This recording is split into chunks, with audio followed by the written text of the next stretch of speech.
Smo? Ok. Dober dan vsem skupaj. Dober dan gostoma Vinku Möderndorferju in Alenki Veler. Jaz sem vesel, da sva se z Alenko po enem letu, da se vidiva, da sva se pravzaprav spoznala, ker midva sva se poznala preko Zooma. So se tudi tam kar v redu spoznala. Ja, ja. Super, lep se vidi. Ja, hvala. Z Vinkom se pa poznava že kar nekaj časa, tako da tudi Vinko, dobrodošel v knjižnici. Me veseli, da se vidiva tukaj. Ne, se sta oba prvič, tako da bomo šli pol na en sprehod po knjižnici, ne. Ja, razlog za to, da smo danes tukaj, je seveda 140 let Minke Skaberne, katere rojstni dan smo včeraj praznovali. In seveda Minka je začetnica knjižnice, in ker smo knjižnica, imamo knjige, tako kot pravijo, malo drugačne knjige, knjige za slepe v Braillevi pisavi. In sem zelo vesel, da sta tukaj, kot sem že rekel, Alenka, s katero sva lani začela sodelovati preko Simone Semenič za skrivno društvo KRVZ, Kačja rit v zid, ne? Sem si zapomnil.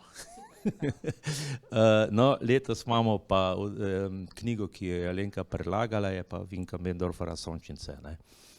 Gre pa za en mladinski roman, pa bom jaz kar prosil Alenko, da malo pove o knjigi, najboljš, kot urednica najboljš veš, ne. Ne, ponavadi je tako, da avtorji, ko rečeš, a lahko prosim na kratko poveš vsebino knjige, niso najbolj zadovoljni, ker to je pa pač težko svoje delo strniti v par stavkov. In to je tudi vedno težko narediti, kadar gre za en tak kompleksen roman, kakor je roman Sončnica. Gre za roman o dveh prijateljih, Ajdi in Vorancu, ki sta najboljša prijatelja, sošolca, vsak dan gresta skupaj v šolo. Stanujeta na lepi ulici, kjer je tudi ena stara vila. In nekega dne, ko gresta mimo te vile v šolo, pred njo opazita eno čudno gospo.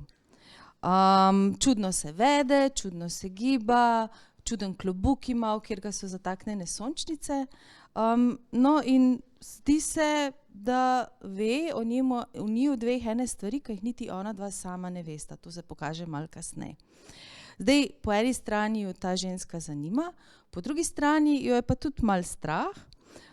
Sprašujeta se, od kod se je vzela, kdo je, in na začetku sem omenila pač to neko nelagodje, pozneje se pa pač ti trije malo bolje spoznajo, in zaradi tega, ker se začnejo tudi malo več družiti, se začnejo pojavljati težave, ki so povezane tako z Ajdo kot z Vorancem, in v bistvu pravzaprav s to gospo nimajo kaj dosti, se pa pokažejo ene take težave v ožji in širši družbi, ki pač se potem na koncu razpletejo ne prav srečno, ampak z enimi pomembnimi spoznanji. A je v redu, Vinko? Ja. Ok, preden dam Vinkotu besedo, bom še to prebral, kar bi mogel na začetku, ne, kdo je pravzaprav Alenka Veler, ne. Je urednica in prevajalka, zaključila je študij slovenščine in nemščine na Filozofski fakulteti v Ljubljani, je nekdanja sodelavka Radia Študenta. Tam si imela te pravljice, ne, čez, ne. Nekdanja urednica literarne revije Cicido, potem urednica zbirke Kinobalon, strokovna sodelavca programa Slon, programski vodja festivala Angažiranje pisanja, od leta 2010 je redno zaposlena kot urednica mladinskega leposlovja pri založbi Mladinska knjiga. Je urednica in vodja knjižnega projekta Nepozabne ženske, ki so premikale meje našega sveta. Tako, na kratko, ne. Zdaj, za Vinkota je pa v Wikipediji ogromno tega, tako da bom tam na kratko naštel. Ne. Zdaj, zanimivo mi je bilo tako, no, saj midva sva imela en večer, ne, in sem zvedel, da bi se ti mogel pravzaprav podpisovati Vinko Möderndorfer mlajši, ne. Ja, ker imaš deda, ne, ki je bil šolni pisatelj, etnograf in tako naprej, ne. Ti v bistvu nadaljuješ nekako družinsko tradicijo, ne. Teda ti si multipraktik, bi rekel, pisatelj, pesnik, dramatik, esejist, gledališki, radijski, filmski, televizijski režiser. Tvoj opus je, glede na to, da si letnik 58, ogromen, ne. Tako da, kaj pravzaprav je tvoja primarna zadeva? Ustvarjanje? Ja, najprej pozdravljeni lepo, sem vesel, da sem tle. Ja, ustvarjanje, ja. Jaz mislim, da ni, če bi me vprašali takrat, ko glih končujem kakšno prozno delo ali ne, pisateljsko delo, bi rekel, da je moj primarna zadeva pisatelj, ne. Če me pa vprašate takrat, ko končujem film, bi pa rekel, da sem sigurno režiser, ne. Skratka, tisto, kar delaš, tisto pač imaš tisti hip najbolj rad, ne. Tako nekako se mi zdi, ampak v bistvu gre za pripovedovanje zgodb, ne. Ja, jaz mislim, da sem pripovedovalec zgodb. Zdaj te zgodbe pripovedujem jih pač skozi različne medije, skozi radio, skozi film, skozi prozo, ampak mislim, da je to osnovno, ne. Jaz imam veselje pripovedovati zgodb in si jih tudi izmišljevati, ne. In to sem, ja. Pripovedovalec zgodb.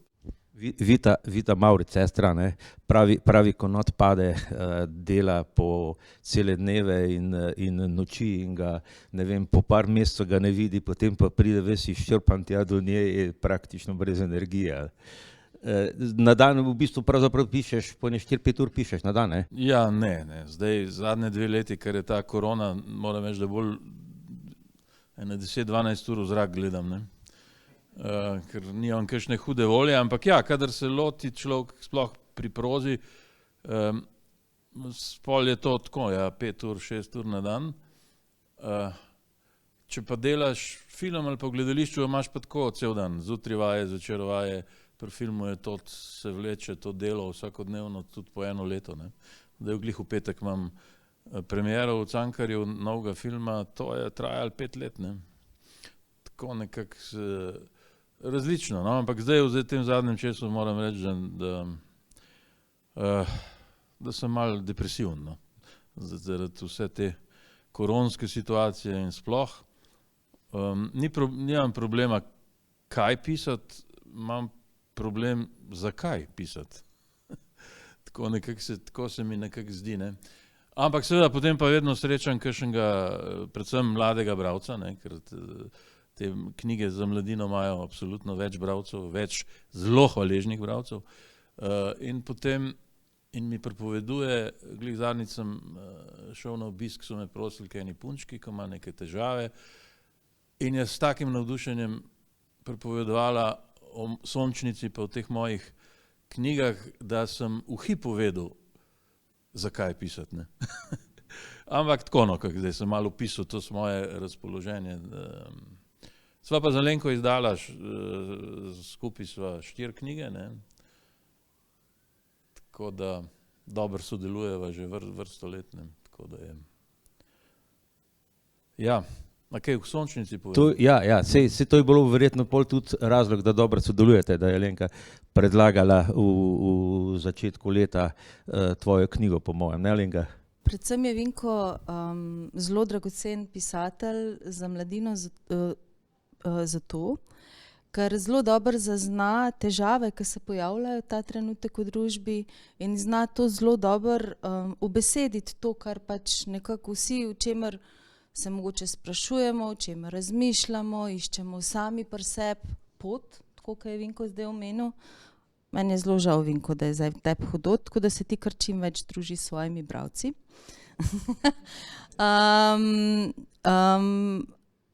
In se mi zdi, da je to ta zelo dragocena stvar. Namreč kot urednica se srečujem z veliko rokopisi, z veliko sicer dobrimi idejami pa dobrimi nameni, ki pa, ko se jih prevaja v literaturo, niso najbolj posrečene. In zato je tako dragoceno, da pač imamo tlele Vinka Möderndorferja, ki je mojster pač pisanja in tudi z eno tako občutljivostjo zna gledati na svet okrog sebe in ga približati mladim bralcem.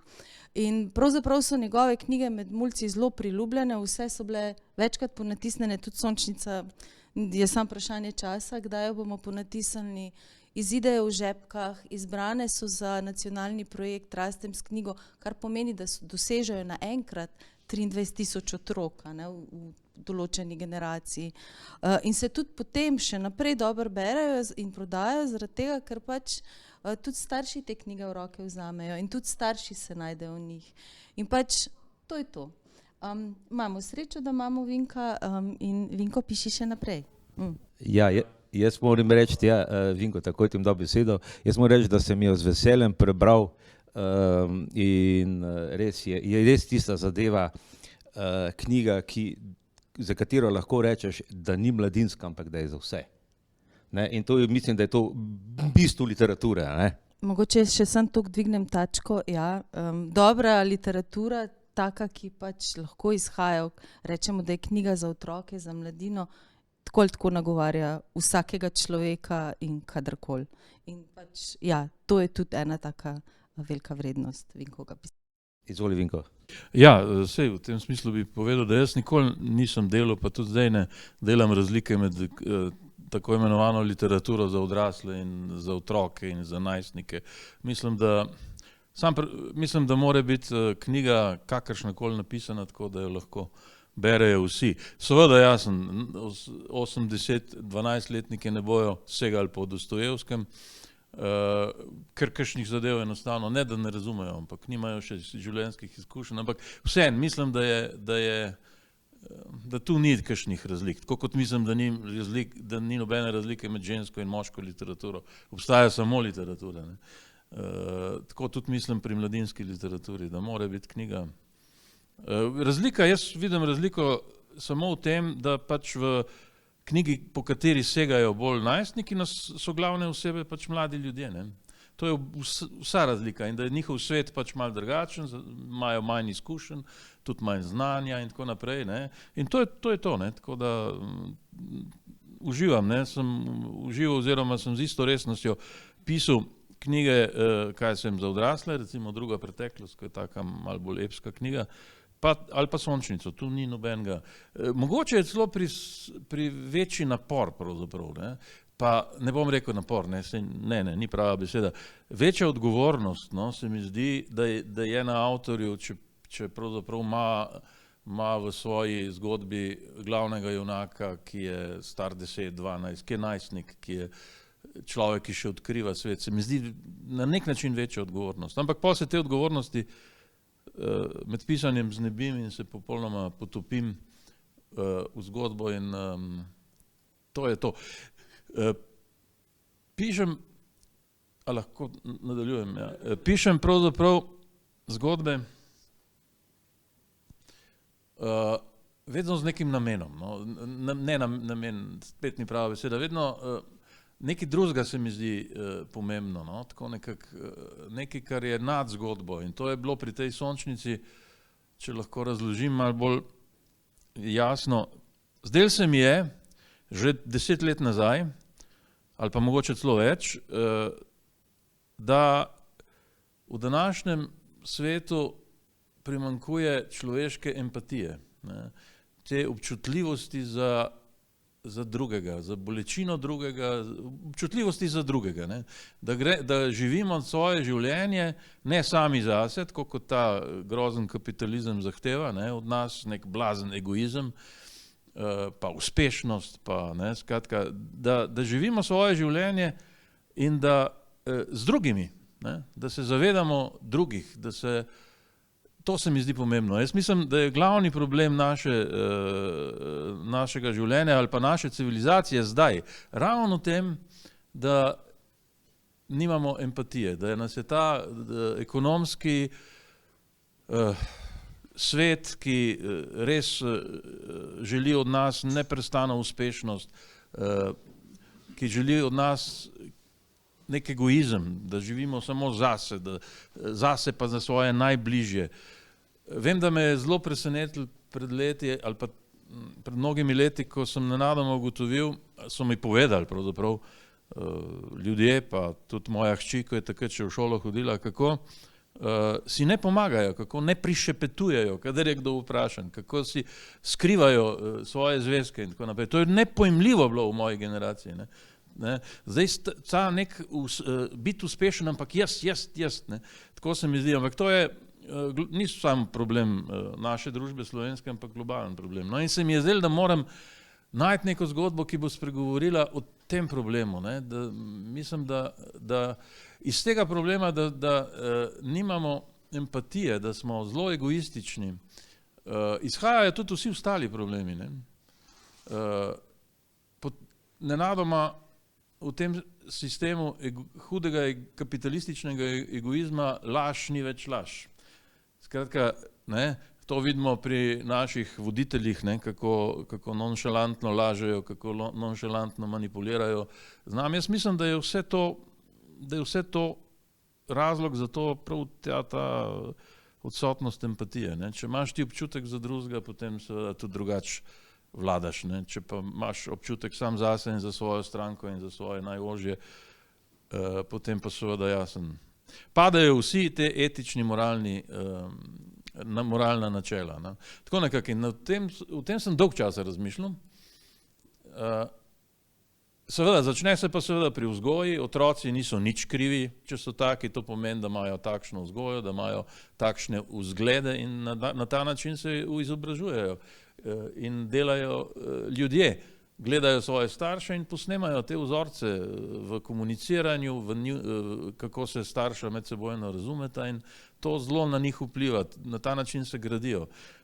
In se mi je zdelo, da moram napisati. In potem sem končno, ko je stvar dozorela v meni, sem pred parimi leti zdaj že se lotil te Sončnice oziroma opisa teh zgodbe teh dveh mladih ljudi, ki izhajata vsak iz različnega socialnega okolja, od deklice oziroma od Ajde so starši bolje socialno in situirani, bogatejši, on je arhitekt, imajo neko hišo in tako naprej. Od fanta pa seveda je enostarševska družina, oče je umrl in so ampak ona dva sta kljub temu prijatelja in poznata se še iz vrtca, skratka neko globje prijateljstvo, ki v teh letih bi se lahko razvilo tudi v neko simpatijo in se razvije, ampak ne popolnoma do konca, zaradi drugih stvari. In tu se mi je zdelo, da bi bilo skozi njuno zgodbo fino spregovoriti o empatiji. Kako je empatija, kako je občutljivost za drugega pomembna. Ne? A veste, če se mi zdi, če imaš to empatijo v sebi, če jo vzgajaš, če se jo zavedaš in da so ljudje drugačni, različni, da ne greš mimo brezdomca in proč pogledaš, ne? Ampak da se zavedaš drugih ljudi, se mi zdi, da je to ena najpomembnejših stvari v našem življenju. Ta hip se mi zdi, no, tako nekako, da vse izhaja iz tega. Zato sem si pravzaprav tudi zmislil to Sončnico, to nenavadno osebo, ki živi v tej prazni vili, ki je podobna vili Čira Čara iz Pike Nogavičke, se naseli noter in je zelo posebna, zelo drugačna, sicer z nekim blaznim veseljem do življenja, govori na nenavaden način in se mi je zdelo, da preko nje lahko ta dva mlada človeka, ki vstopata v svet, pravzaprav odkrijeta občutljivost za drugega. No, to je bila glavna. Jaz vedno pišem zato, da bi iznad zgodbe razkril nek problem, družben problem. Ne? Vedno. Ja, tako je. Vedno se mi zdi to pomembno.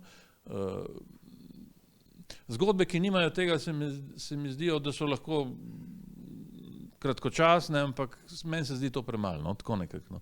Da sem toliko stvari napletel, da je že preveč. V redu. Nekaj jaz vprašam, a ste res o tej ženski poosebno neko gospo, ki je resnično bila v Ljubljani včasih? Ja. Veste, jaz vedno zbiram tudi te trenutke, slike ali pa motive iz realnega življenja. Ljudi, ki jih poznam, ki se mi zdijo zanimivi in to se pravzaprav v mojem spominu beleži, pa tudi beležke si delam, ne, sicer ne tako natančen kot kakšni drugi moji pisateljski kolegi, ampak ja, bolj zbiram vtise.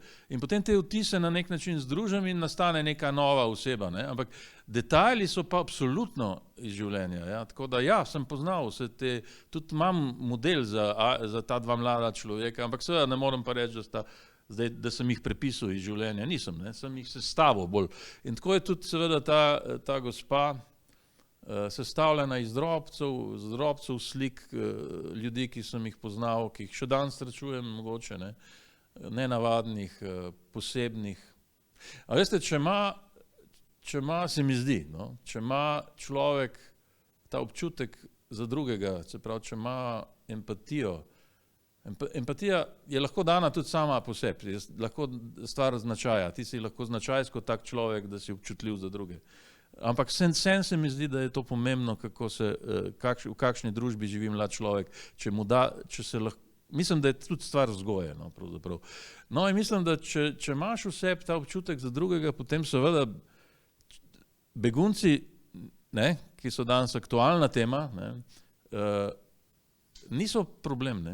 Ti čutiš, da so za temi begunci ljudje, ki bežijo pred vojno, ki niso kar tako, ki so tudi ekonomski begunci, ampak to je normalno, da greš, ne.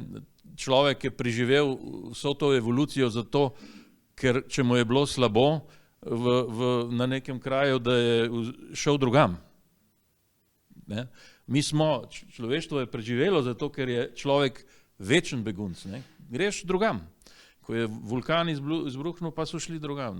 V Sloveniji je najpogostejši priimek Novak, ne, kar pomeni novi. Ne? Novi, ja, da so novi prišli. Ne. Tako nekako se mi zdi, in zato se mi zdi tudi, če ima človek ta čut za druge, če ima to empatijo vzgojeno in če je tak in če ni neobčutljiv za svet okoli sebe, potem se mi zdi, da marsikakšne probleme lažje razume. Ne. No. Jaz bi Katarini malo dal besedo. Pridi Katarina malo bliže. Katarina je pri nas poskrbela, da bo šla ta knjižnica oziroma ta knjiga tudi med splošne knjižnice v Zvoku, ne? Pa bi te prosil, da malo poveš okrog tega naše sodelovanje z knjižnicami, pa pogoje, pa tako naprej, da bo malo predstaviš. Se pravi, mi imamo v okviru naše knjižnice z Ministrstvom za kulturo sklenjeno koncesijo in v okviru koncesije moramo letno dati v splošne knjižnice 3 knjige z urejenimi avtorskimi pravicami. Kar pomeni, da letno s 3 avtorji ali pa ne vem, če so že pretekle avtorske pravice, se pravi, se uredi avtorske pravice in knjige gredo v 2 izvodih na police v splošne knjižnice. In po kakšnem kriteriju zbiramo? Kriteriji so pa tako, najprej so, se pravi, spet dela naših slepih, slabovidnih avtorjev, se pravi, sploh ti, ki so bolj poznani, bolj znani, imajo že imena, ker glih vsake knjige v splošne knjižnice ne moramo dati, že zaradi tega ne, ker je zelo malo knjig, se pravi zvočnih knjig na voljo v splošnih knjižnicah in gledamo, da je knjiga tako brana, iskana, da je dostopna čim širšemu krogu. Potem pa v bistvu vprašamo, ne, avtorje, založbe, a so pripravljeni sodelovati z našo knjižnico. In glede na to potem naredimo izbor. Kje smo pa naredili v lanskem letu? Se pravi, lansko leto je bila Misliš resno od Sonje Pungartnik, potem je bila od Staneta Padežnika. Slepomišljenje, ali brez slepomišljenja. Da, ja. Pa od gospoda Vinkota Sončnica. No, hvala. Si vse povedala, ne? V redu. Zdaj, preden dam besedo še vam, publika, ne, bi še Alenko vprašal, kaj smo letošnjo leto, katero knjigo, imaš že kaj razmišljaš? Oziroma, na katerih knjigah letos delaš, ne? Pa v bistvu, kaj bi priporočala? Ja, zdaj. Letos sta išli, lani je šla še ena izvirna knjiga, ki se je zelo dobro prijela, v zbirki Sinjega lep, ki letos praznuje 70. obletnico. Sinjega Galeba gotovo vsi poznate. V tej zbirki je šla Pika Nogavička, Mali princ in vse te klasike mladinske književnosti. No, skratka, je šla ena knjiga Modri otok, taka malo fantazijska, fantje in punce na počitnicah, kjer začne odkrivati ene čudne reči in se jim marsikaj zgodi, taka dobra pustolovka, Irena Androjna. Potem in ta rokopis je prišel na natečaj Modra ptica, pravzaprav je Vinko edini avtor, ki ne pošilja več svojih tekstov na natečaj Modra ptica, ampak pač sva nekako zmenjena, da ko pač kaj napiše, jaz to preberem in to je to. Drugače pa na natečaj lani sta prišla še dva romana, en Lune Jurančič-Hribar, Grizolda in maček, zelo dober roman, ki je neka taka zmes realističnega in fantastičnega, pripoveduje pa zgodbo ene deklice, ki živi tako v zelo čudnih razmerah, oči pije, se ne zanima preveč kaj za njo, mame ni več, ima pa zelo dobrega prijatelja, ki lepo skrbi za njo.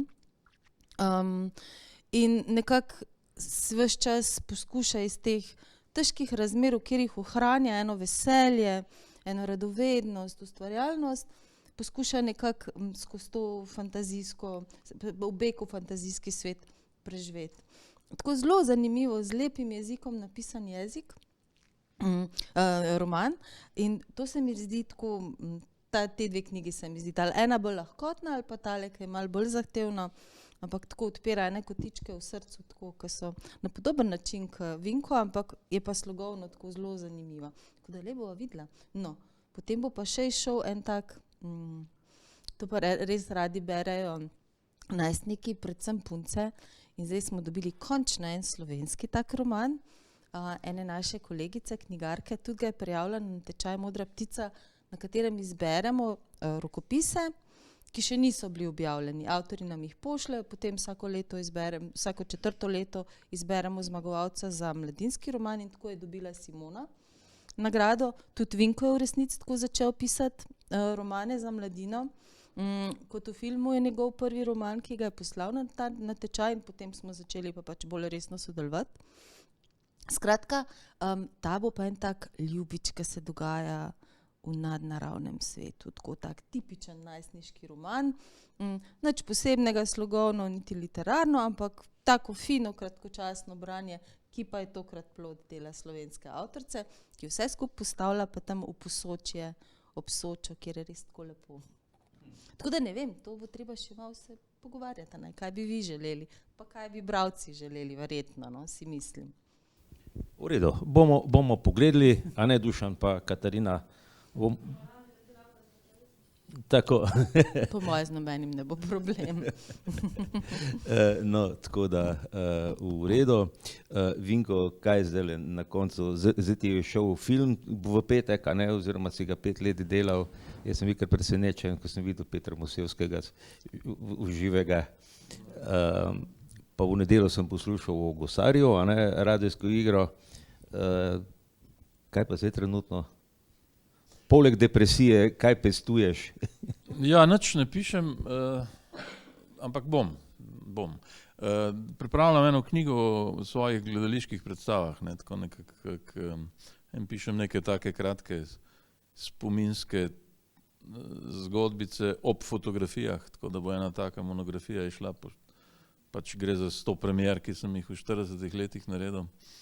In s tem se ukvarjam. Pa mi je kar lepo, ko se spominjam teh predstav, pa teh igralcev in ampak to je tako drugačne vrste pisanja. To počnem in to bo po mojem jesen ali pa spomlad mogoče že išlo.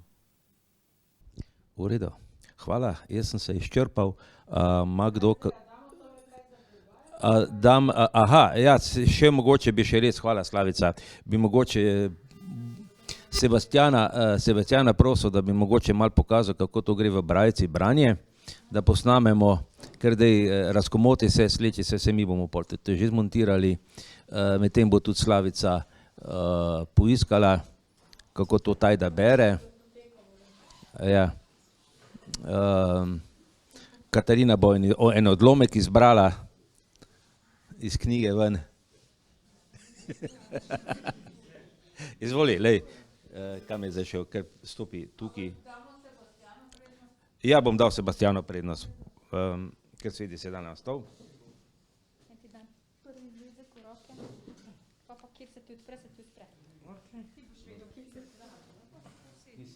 Rok, ja, vse to smo imeli.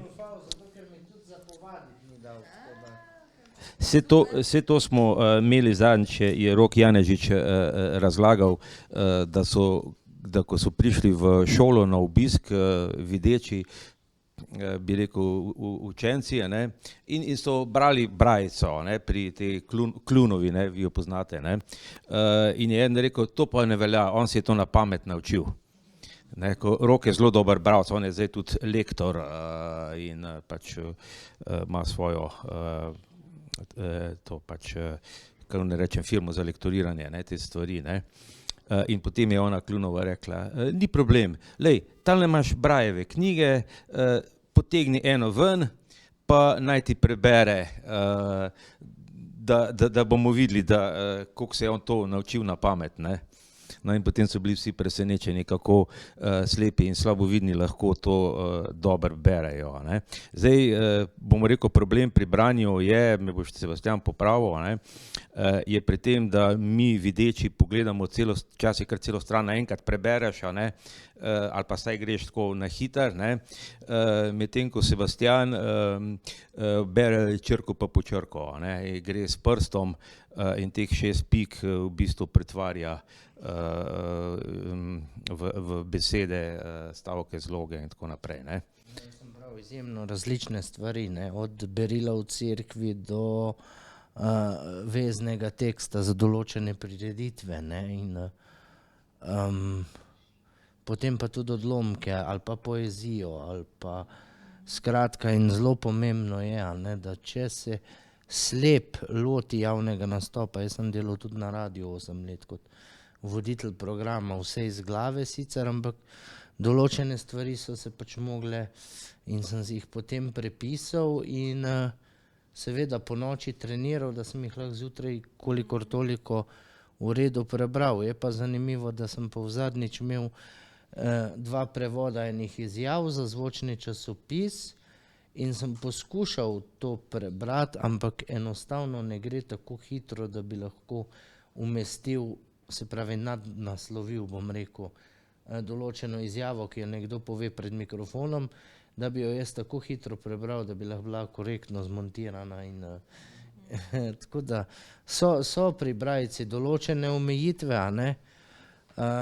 je pa res, da se seveda na radiju danes vsi pričakujejo nekega divjega napovedovalca, ki poka od energije, ki ne pazi več na tisto, kar pove, in je, če si pa pripravljen pa osredotočen, da boš vse lepo slovensko povedal, si malo bolj počasen in pravijo, da si iz energije in nisi več zanimiv. Na srečo vsi ne razmišljajo. Ja, tako, to so moje izkušnje. No, zdaj bom pa poskušal, je pa res, da tega pa res nisem čisto nič treniral. Ok. Veš, kaj ti bom povedal? Mladinsko zadevo je veliko težje pisati, kot nekaj za odrasle, ker otroci so najbolj iskrena publika, točno povejo tisto, kar jim paše. Jaz vidim pri Daničinih hčerki, njej bo všeč ali narodno zabavna pesem, ali rokovska, ali ne, če ji bo šla v uho, bo priznala, tam je všeč. Nima nobenih predsotkov, ničesar in isto je pri literaturi. Če sem čisto iskren, se za nogomet sploh ne zanimam. Moj oči je oboževal nogomet. Njemu je bil všeč Zidane. Mogoče sem bil zaradi tega še bolj prizadet, ker Aljaž ni in ni hotel priznati, da je očijev Zidane boljši nogometaš. Sicer mi je pa vseeno. To pripovedujem samo zato, da bi razložil, kako pri sošolcih točno vem, zakaj se skregamo in zakaj do naslednjega odmora ne govorimo drug z drugim. Pri puncah, no, predvsem pri Majdi pa nikoli ne vem, zakaj je jezna name in kako dolgo bo njena užaljenost trajala. Zadnjič, na primer, se je Ajda pogovarjala s Petro. Čisto mirno sem pristopil, ker mi je bilo dolgčas. Sošolci so med odmorom šli na dvorišče, meni se ni dalo. Kaj delate? Sem kar tako vprašal. Brez veze. Nisem se spomnil boljšega vprašanja. Samo zraven sem hotel biti.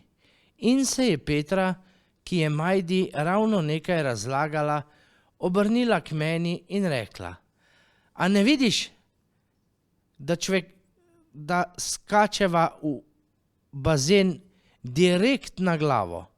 Ostal sem odprtih ust. Potem pa je moja prijateljica Majda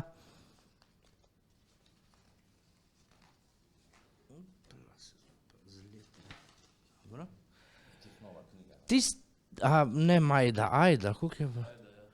Koliko sem jaz pa? Ja, Ajda, veš kaj je znak za veliko začetnic? Zmedlo.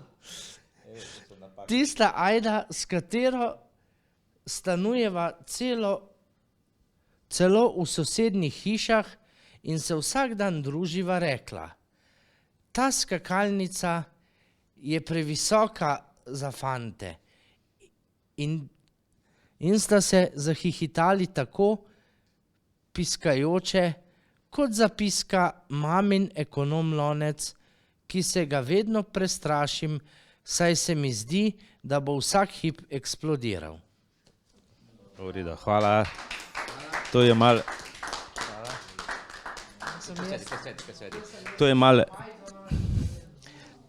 To je bilo malo treme, a ne? Malo hitenja.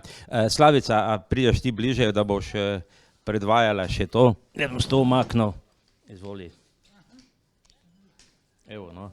Evo, zdaj bomo pa, kaj tukaj se postavi. Zdaj upam, da se bo tole slišalo. Bom jaz mikrofon dal zraven. Dvoranska zadeva. Ljubček pa ljubica. Midva z Vorancem že nisva ljubček pa ljubica, da si ne bi kdo kaj mislil. In pojma nimam, zakaj je tista klošarka kričala za nama. Sicer sem klošarje že videla. V mestu jih je kar nekaj. Vedno se jih malo bojim. Zadnjič sva bili z mamo pri ortodontu. Na netu sem prebrala, da imajo takšne zobne aparate, ki so v barvi zob, da se skoraj nič ne vidijo. In z mamo sva šli vprašati, če lahko dobim takšnega. Saj sem se že navadila na tega, ki ga imam, ampak vseeno bi bilo lepše, če bi bil v barvi zob. In je ortodont rekel, da takšnih zobnih aparatov pa nima. Rekel mi je tudi, naj potrpim še par mesecev. Ja, ampak to je rekel že pred 2 letoma. Bo kar držalo. Ortodonti so ljudje, ki ti nalepijo zobni aparat z obljubo, da bo vsega konec v nekaj mesecih. Potem tega pa ne snamejo, dokler ne postaneš čisti starc. V redu.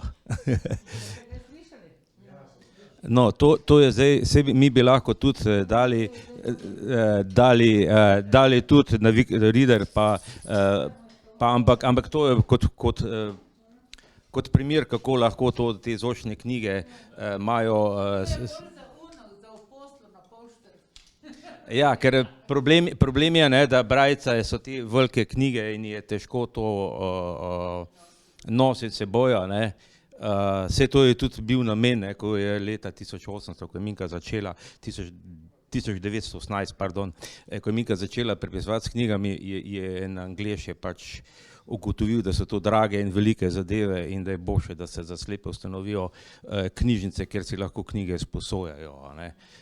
In je to pač bila takratna ideja. Ja, ne. V redu, evo, zdaj bom jaz dal publiki še mikrofon v roke, če kdo hoče kaj povedati. Štefan je rekel, bo nekaj povedal, sem zdaj se videl. Ja, zdaj Dušan me je izzval. Jaz bom eno svojo osebno izkušnjo povedal, ne, in je pač tako, da jaz živim in delam z invalidi, ne vem, jaz bi rekel skoraj celo svoje življenje, nekako 35 let, od ne vem, najstniških let se srečujem z njimi in moram reči, da dokler nisem prišel na Zvezo slepih in slabovidnih pred 3 leti pa pol, sem jaz pravzaprav samo na grobo oddaleč vedel, da pač je to telesna okvara, ki potegne sicer za sabo določene izzive, ne, ampak daleč od tega, kar danes vem po 3 letih, pri čemer mi je še najbolj zanimivo to, da vsak dan nekaj novega izvem.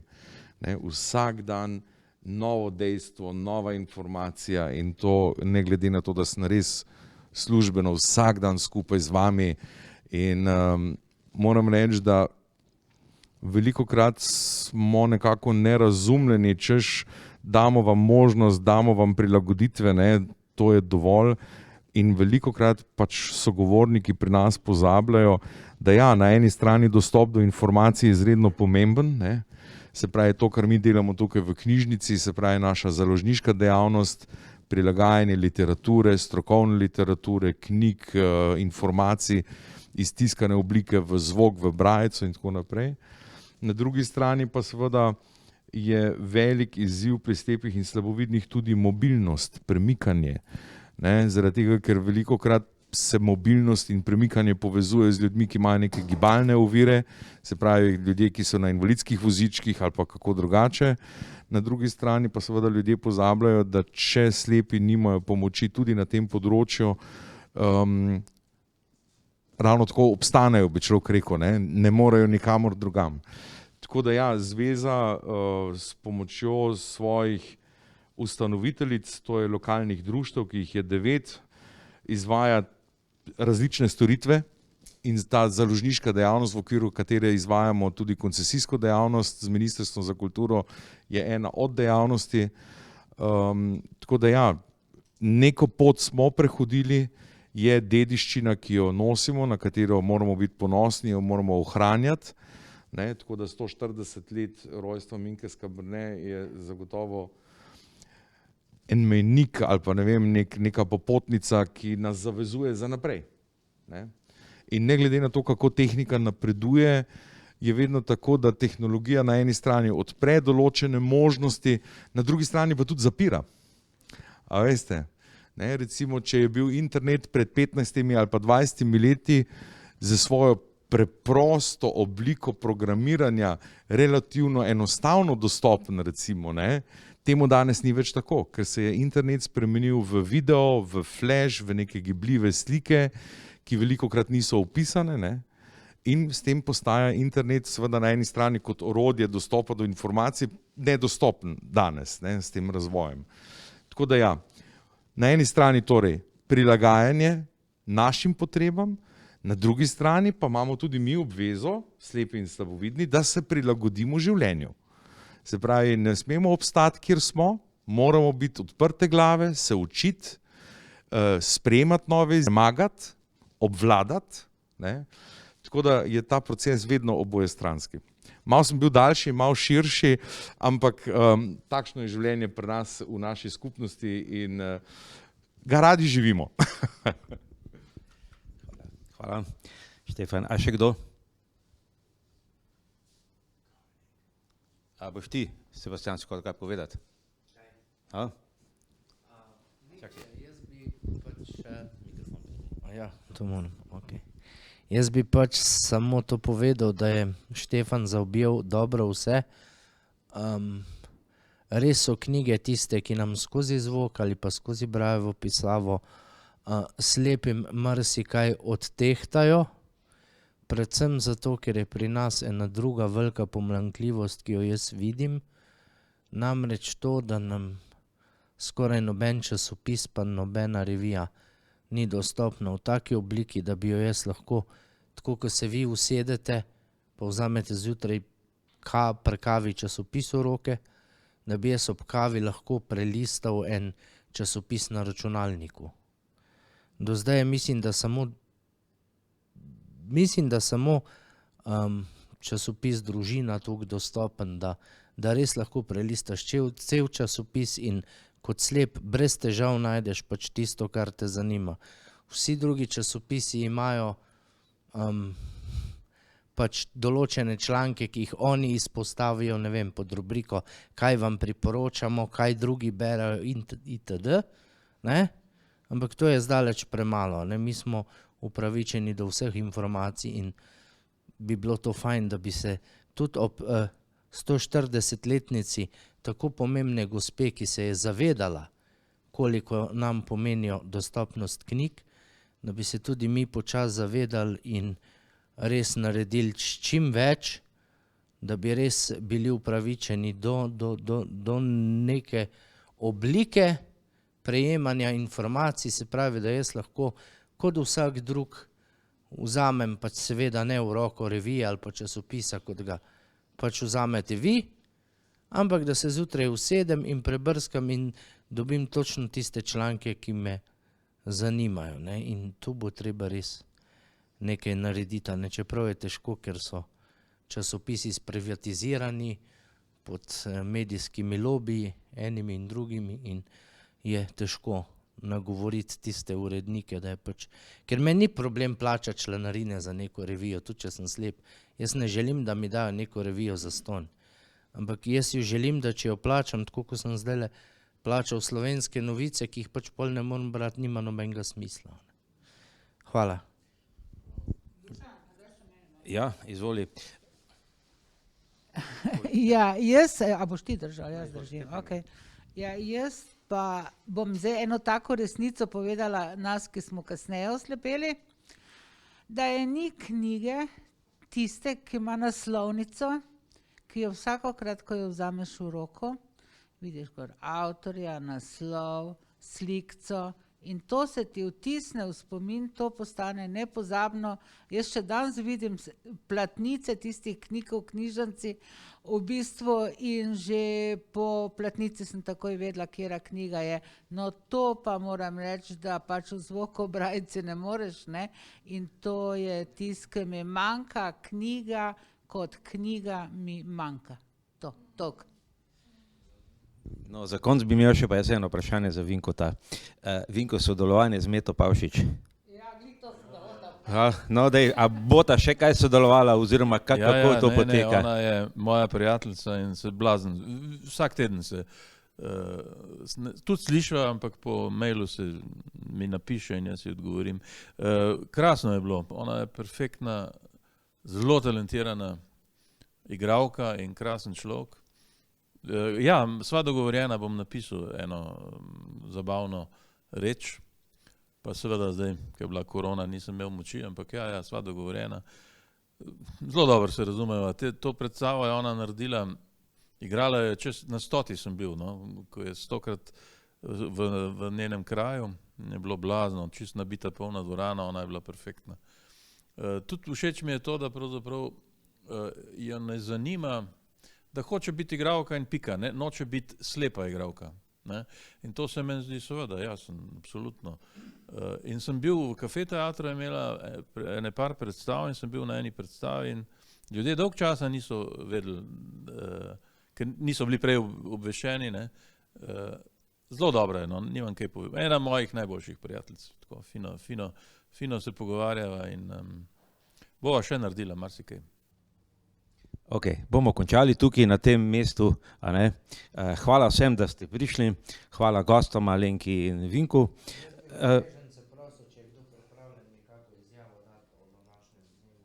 Mislim, da to ne bo problem, dajmo končati.